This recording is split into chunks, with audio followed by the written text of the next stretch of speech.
I mean, this whole concept of creating a fake alien invasion to take control of the world, it's already happened. It's been floating around. There's something called Project Bluebeam. Mm-hmm, sure.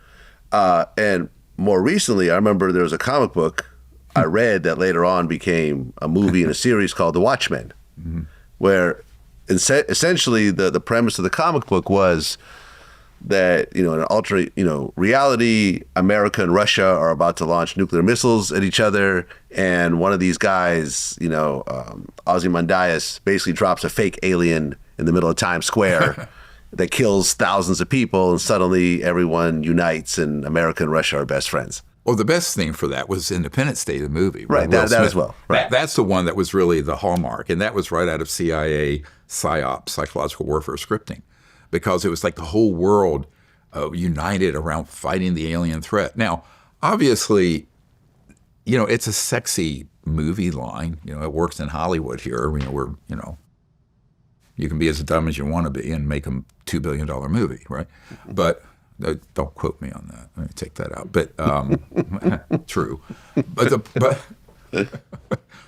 it's like that comic Ken Worthy or whatever. I can't fix stupid. But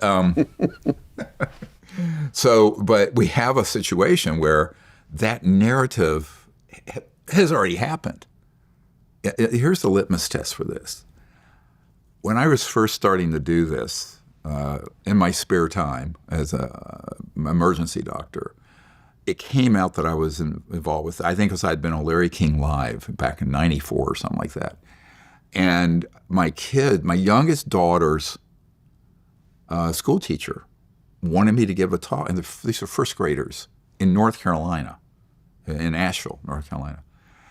And they wanted to have me come in and present on this. Now, you have to remember, my daughter was 6 years old. She's 36 now, so it's 30 years ago.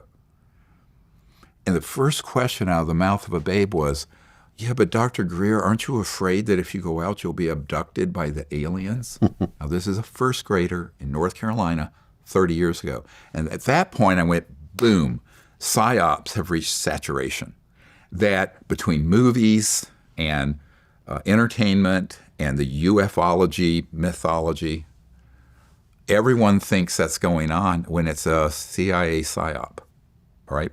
Now, I knew that in the early 90s. I didn't know it until probably 92, 93.